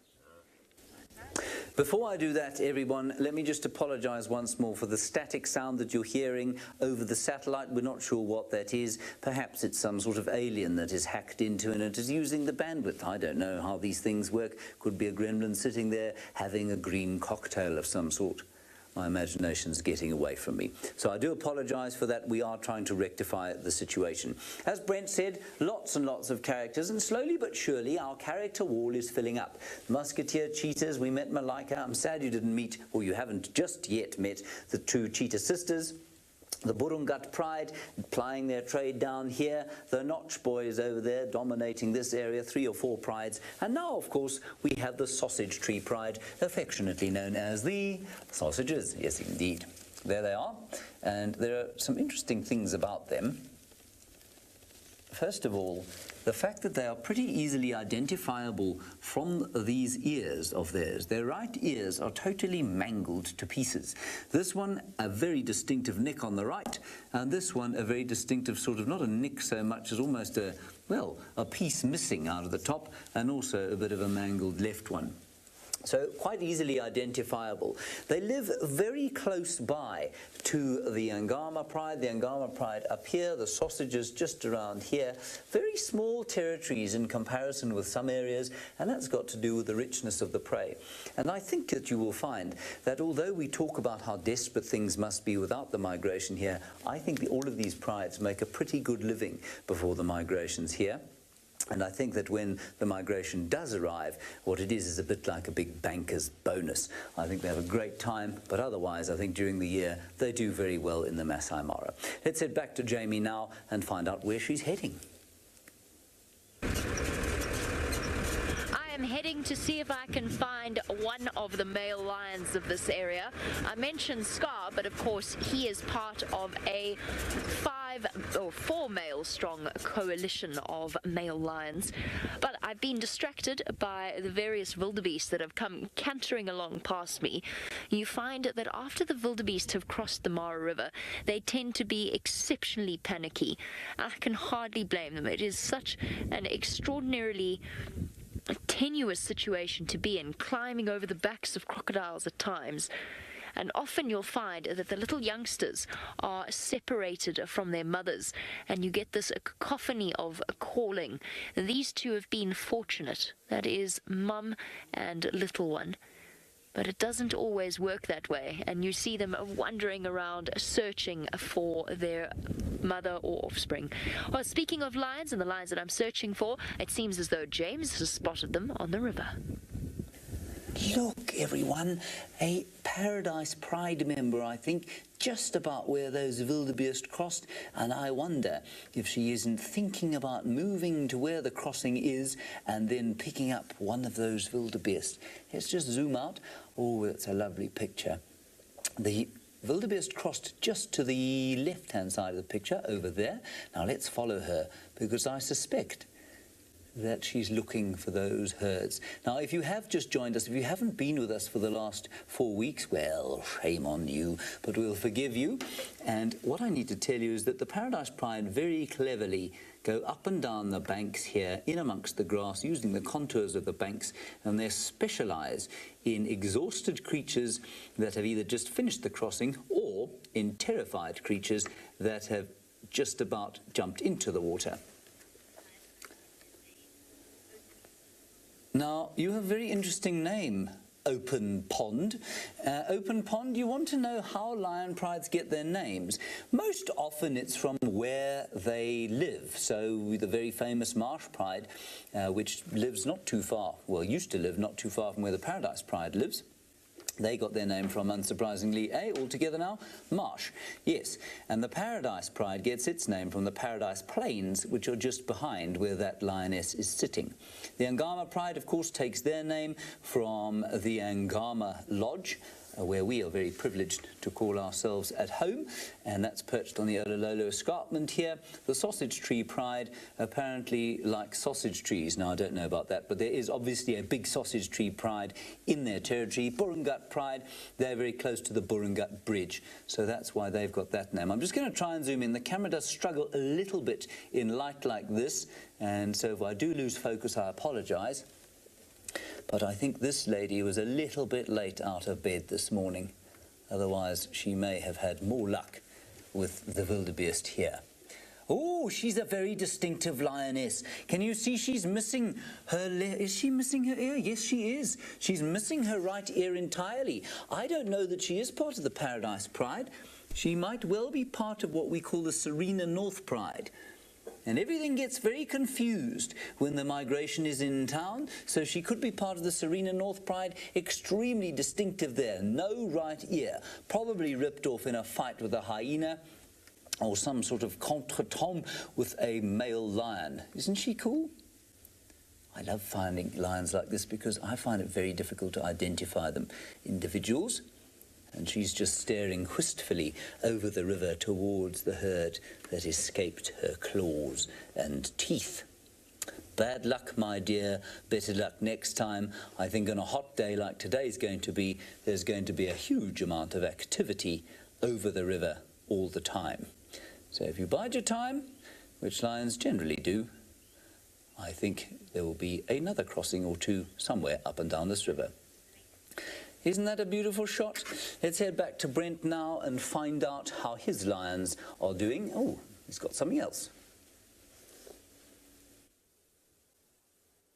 Well, the lions went to sleep and completely ignored the wildebeest behind them, so we've got some topi. Now, topi, unlike a lot of the wildebeest and zebra, are non-migratory. They are resident within the mara. They do migrate little distances around the mara after grazing, but they have one of the best nicknames I've ever heard for an animal, and we can see some wildebeest in the background, and that is the policeman. Now, it doesn't quite look like a policeman. Now, they get that nickname because they're in the habit of standing on high ground, any available high ground, that is, when they are not grazing, and they ruminate while staring across the open plains, and they've got exceptional eyesight, so they often alert all the other animals to the presence of predators. Now, as one can imagine, I'm sure a lot of you sitting at home might live on the coast, and you get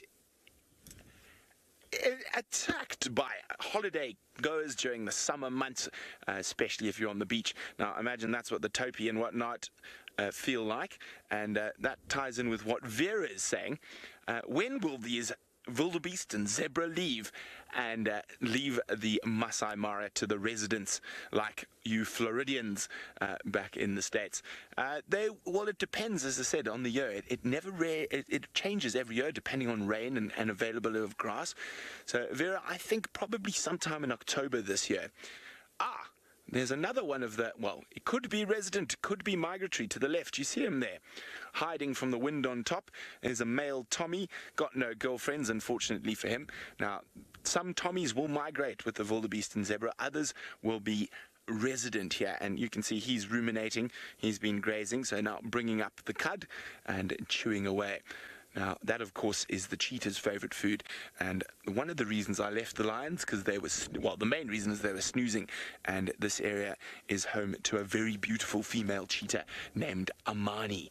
Now, I believe Scott earlier today had Amani's 2 daughters, and at some stage, but they've just become independent, so she might be looking for love, and there are 2 males in this area as well, and we're sticking up to the high ground where we can get a nice view, because you never know what's going to happen next. We are live from Kenya, from the Masai Mara, from one of the most spectacular places on earth. And I'm feeling lucky. I always feel lucky. I'm an eternal optimist, so who knows what we're going to discover before the end of this fantastic sunrise safari. Now, talking of cheetah, James is going to show you what the cheetah have been up to this last week, and hopefully I'm going to find you one before the end of the show. When we arrived in the Mara, we didn't expect to find 5 cheetah brothers, and so we only made one effigy, and we've had to kind of improvise with the rest. We have D'Artagnan, we have 2, we have 3, we have 4, and we have 7. No, it is actually 5.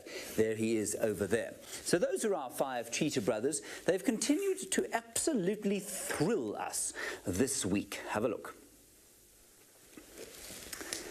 There they are, continuing to confound convention by hunting in the darkness. Now, this is shot with a very special camera, and so the amount of light available there, really nothing like what you can see. There we have one of the brothers looking side to side, finding the brothers. Their aim is to get in amongst them. Now, it's raining here. There are thundering hooves all over the place. There's chaos. And then one of the brothers singles out a youngster and gets hammered in the bedlam. Finally, one of the adults discovers his liver and some courage, bashes away the one, and then D'Artagnan comes into the fray. Now watch him here. He moves this defender away from his brothers. His brothers going off to the left there, grab a piece of migration meal, and, well, I think that'll keep them fed for a little while. Was that just not too spectacular? I have never seen cheetah behavior like that. I'm not hugely experienced with cheetah, but I think that we're witnessing something quite unique here. So those are the brothers. Now, it's not all about brothers. Sometimes it's about sisters. And we've had two sisters this week. They're much younger than these brothers are. Probably about 16 months or so, and they won't be together forever. They'll only be together probably until sexual maturity, so around about 2.5 years or so, and then they'll split up and go their own way. But at the moment, they're living together, but their hunting skills need quite a lot of work. Have a look here. Here they're going for a Thompson's gazelle, and the gazelle, well, I think, is just looking completely disdainful there, stotting away. That was the first strike. Then, too much choice here. Cheetah hardly gets out of third gear, looking from the impala to the Thompson's gazelles, doesn't really know what to hunt at all. That was the second strike. And now you might think that because the impala is bigger, it would be a little bit slower, but no. Look how it predicts the cheetah's movements exactly as they run. So a lot more practice needed, and that was the third strike. Third and out? No. Luckily for the cheetah, they managed to catch a little scrub hare, and so it was rabbit stew for them, much rather than venison steaks, unfortunately. Some beautiful, beautiful, beautiful cheetah action this week, and hopefully some more next week. Let's head back to Jamie and lions again. We've found some more lions. This is where we were yesterday when I saw Scar, the male lion. That obviously is not a male lion, but a female lion that is missing the tip of her tail. I'm pretty sure this is one of the members of the pride that specializes in hunting the wildebeest as they cross.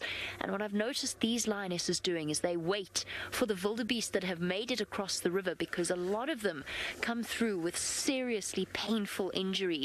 And as a result, they are able to pick off the weaker members of the herd. She lost the tip of her tail. If I had to guess, I would say probably to a hyena, but you never know out here. Could Scar be lurking somewhere in the shadows here?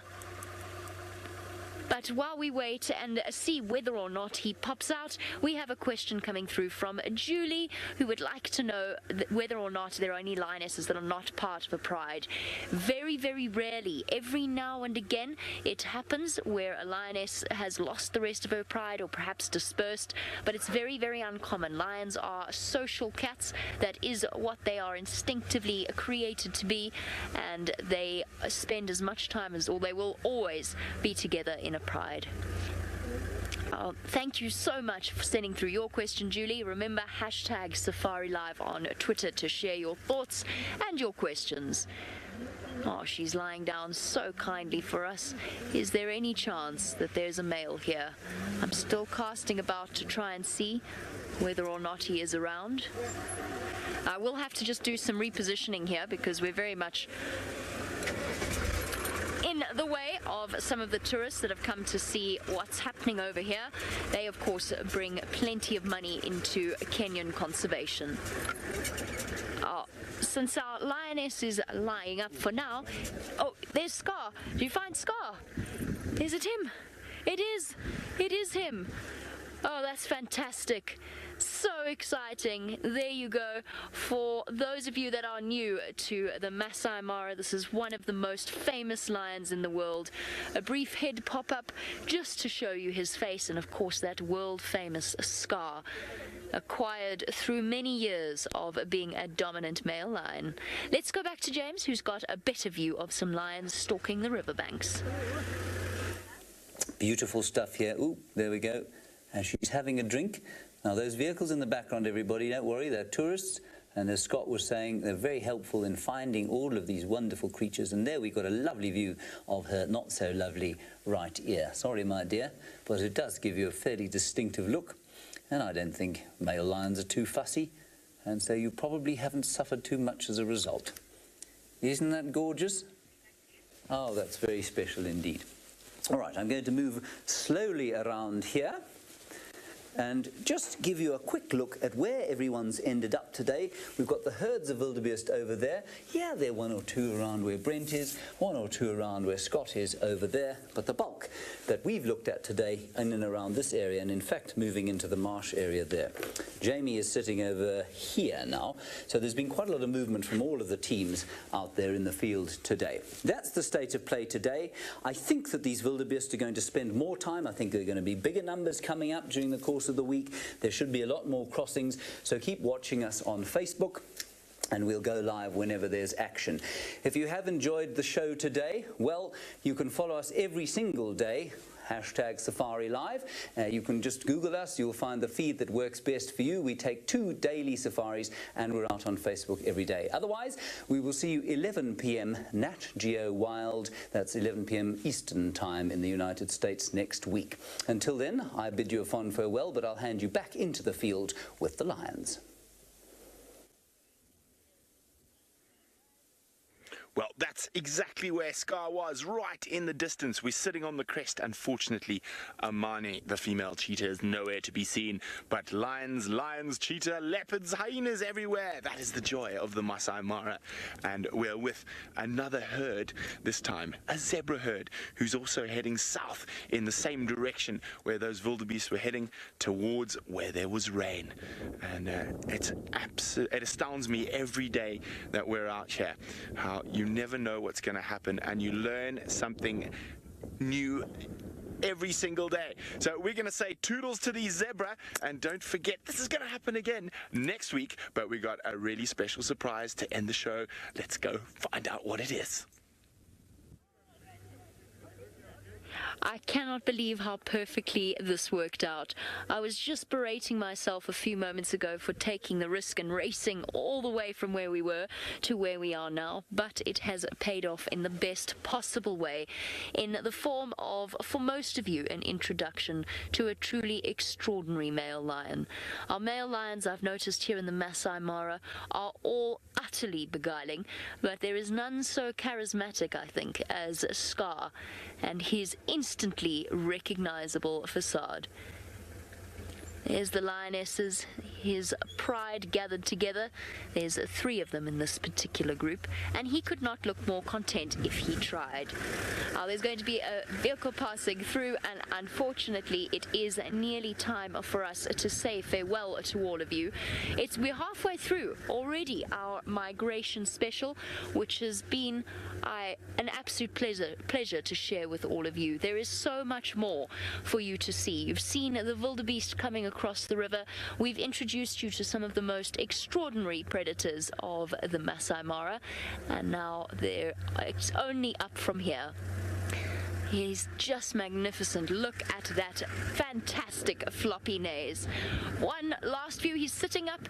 He's standing up, looking at the lioness intently. She's snarling at him, not interested at all. What a perfect way to finish off your live safari. Thank you so much to all of you for joining us. Remember, you, of course, are the people that make it as special as it is. We will see you all same time next week, 11 p.m. Eastern Time. From myself and the rest of the Safari Live crew and Scar himself. Bye-bye.